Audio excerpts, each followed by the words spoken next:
नमस्कार दोस्तों, grand teach YouTube channel पर आपका स्वागत है। मैं आपके साथ अजय कुमार। आज हम लोग सीखेंगे दोस्तों कि नक्शा को कैसे देखें। जी हाँ दोस्तों, नक्शा के साथ आप ज़मीन को कैसे मापें, नक्शा के साथ आप ज़मीन या खेत या कोई भी फील्ड को कैसे जानेंगे और नक्शा देखने का तरीका क्या होता है, इसके सारे विषय पर बात करेंगे। तो आप मेरे वीडियो को शुरू से लेकर अंत तक देखते रहें। अगर आप मेरे चैनल पर नए हैं तो चैनल को सब्सक्राइब जरूर कीजिएगा। चलिए बिना समय गवाए हम स्टार्ट करते हैं कि नक्शा का जो प्रथम जो नियम होता है कि आप नक्शा को सीधा तरीका से पकड़ें और जो ऊपरी भाग होगा वो होगा उत्तर और जो नीचे वाला भाग होगा वो होगा आपका दक्षिण और आपके दाहिने तरफ यानी इधर पूरब और आपके बाएं तरफ ये होगा पश्चिम। ठीक है, आप इस तरह नक्शा को पकड़ेंगे तो नक्शा आप सही तरीका से किसी भी ज़मीन को आप देख सकते हैं। चलिए हम एक प्लॉट को लेंगे और प्लॉट को निकाल के दिखाएंगे आपको। और आपको एक बात बताना चाहते हैं कि अगर आप नक्शा से ज़मीन को मापते हैं तो आपका ये और ये बिंदु का भी एक मतलब होता है। इसका मतलब यहाँ से यहाँ तक अगर आपके पास कड़ी है तो कड़ी से आप इसको नाप सकते हैं। कड़ी भी होगा और गुनिया से भी, आप गुनिया से भी इस ज़मीन को नाप के देख सकते हैं। आपको हम दिखाना चाहते हैं कि गुनिया की मदद से आप इसको कैसे मापेंगे। जैसे हम पिछले वीडियो में भी आपको बताए थे कि देखिए यहाँ से यहाँ तक अगर आपका गुनिया सही है या गलती है आप नाप सकते हैं। देखिए हम गुनिया लिए और गुनिया को लगाया तो यहाँ बिंदु से इस बिंदु तक मेरा मिल गया, यानी मेरा ये गुनिया सही है। इस गुनिया से अगर हम मापेंगे तो ज़मीन मेरा सही निकलेगा। बहुत सारे दोस्तों ने मुझे कमेंट किया है कि सर गुनिया से कैसे ज़मीन को मापा जाता है। इसके लिए भी वीडियो हम बनाए हैं, पिछले वीडियो पर आप देख सकते हैं मेरे चैनल पर जाके, ग्रैंड टीच चैनल पर।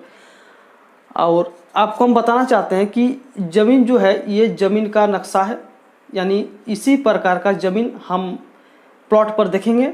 लेकिन यहाँ पर समझने वाला बात यह है कि आपको कहीं पर ज़मीन का अलग अलग तरह का, देखिए यहाँ पर एक ज़मीन है, ये जो डॉट डॉट डॉट डॉट इस तरह का डॉट दिया हुआ है, हम दिखाना चाहते हैं आपको कि वो डॉट का मतलब क्या होता है। ये नक्शा में कोई भी आमीन आपके ज़मीन को नापने आते हैं तो नक्शा देखकर ही समझ जाते हैं। देखिए इस तरह डॉट डॉट है, इस तरह डॉट डॉट है ना, डॉट डॉट है। इसका मतलब ये खास ज़मीन है। ये खास ज़मीन का मतलब ये होता है ये ज़मीन किसी के हक पर नहीं है, ये सरकार के हक पर है। यानी ये गोचर भी हो सकता है। गोचर का मतलब होता है गोचर, हम लोग क्या कहते हैं, गोचर। यानी गो का मतलब होता है गाय या कोई भी जानवर चरने का जगह, उसको हम लोग कहते हैं गोचर। ये सब गोचर जगह है, ठीक है, जो घास की तरह सिंबल बना हुआ है। देखिए यहाँ भी गोचर है, ठीक है। और ये जो है ये जो मोटा मेड़ है, ये मेड़ पोखर का मेड़ है, ठीक है। ये पोखर या तालाब जो भी कहेंगे। अगर आप फिर नक्शा को कहीं पर देखेंगे, ये सब क्यों दिया हुआ है ये भी आपको हम बताने वाले इस वीडियो पर। आप वीडियो को शुरू से लेकर अंत तक देखते रहें। देखिए यहाँ पर एक ज़मीन पर नक्शा चित्र बना हुआ है गोल जैसा, यानी यहाँ पर एक मूल कुछ भी पेड़ था, मोटा पेड़ था, इसको मूल बिंदु माना, यानी बम्बा जिसको बोलते हैं हम लोग भूमापक चिन्ह बोलते हैं, यानी भूमापक स्थान। इस स्थान से अगर मान लीजिए ये मेड़ खत्म हो गया है, चाहे ये खत्म हो गया है, ये रेखा खत्म हो गया है, आपका नक्शा में तो है लेकिन प्लॉट में ख़त्म हो गया, तो आप यहाँ से मापी कर सकते हैं। यहाँ से मापी कैसे करेंगे आपको हम वो भी बताने वाले हैं कि आप यहाँ से यहाँ तक का मापी करना है तो आपको क्या करना होगा, इस गुनिया को यहाँ लगाना है और देखना है कि मेरा यहाँ से यहाँ तक कितना कड़ी हो रहा है, ठीक है। अगर मान ली यहाँ से यहाँ तक मेरा 200 कड़ी हो रहा है तो आपको ज़मीन पर जाकर आपको 200 कड़ी मापना होगा। जैसे हम यहाँ से यहाँ तक मापे 200 कड़ी, मेरा ज़मीन से मापना होगा 200 कड़ी, तो मेरा ये रेखा यहाँ बनेगा, ठीक है। जो रेखा बन रहा है वो रेखा बनेगा। फिर दूसरी तरफ चलते हम कि जैसे ये रास्ता है, सड़क है, ये सड़क है, डॉट डॉट यानी दोनों लाइन के बीच जो डॉट डॉट दिया हुआ है इसका मतलब ये सड़क है।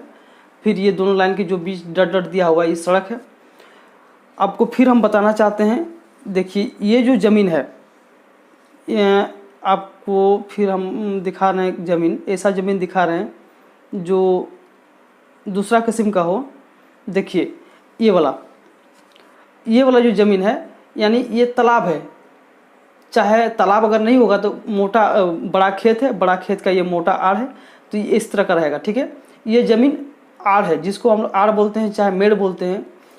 अगर आप ज़मीन को किसी प्लॉट पर गए, जैसे मेरा नक्शा में ये प्लॉट है, ये प्लॉट है, ठीक है, ये 3 प्लॉट है, 1 2 3। अब ये नक्शा में तो है, लेकिन ज़मीन जहाँ पर है वो कोड दिया गया है, चाहे जेसीबी कोड दिया है, चाहे रास्ता बना दिया है, तो आप उस ज़मीन को कैसे निकालेंगे, आपको ये भी हम बताने वाले हैं। देखिए, सबसे पहले क्या करना है, आपको यहाँ से यहाँ तक मापना है। ठीक है, अगर आप यहाँ भी नहीं पा रहे हैं खोज के, तो आपको कहीं दूसरा जगह से मापना है, जो मेन पॉइंट है। देखिए यहाँ पर जो है, ये भी आप मेन पॉइंट ले सकते हैं, यहाँ से यहाँ तक मापी कर सकते हैं। तो आपको क्या करना है, यहाँ से यहाँ तक मापी किए, मान लीजिए 200 कड़ी हुआ, फिर यहाँ से यहाँ मापी किए 50 कड़ी हुआ, फिर यहाँ से मापी किए 60 कड़ी हुआ, चाहे यहाँ से यहाँ मापी किए 40 कड़ी हुआ।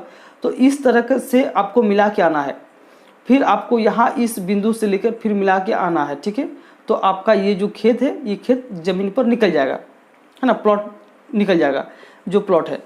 अब फिर चलते हम, देखिए ये जो आपको हम बता रहे हैं कि ये वाला, ये देखिए पेड़ है, ये पेड़ पहले ज़माने पे था, आज भी है, शायद नहीं भी हो सकता है।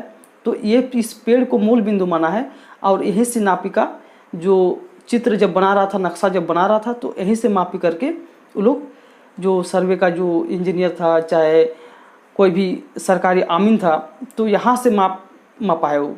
ठीक है, ये मूल बिंदु माना है इसको। ठीक है, ये चिन्ह रख दिया है।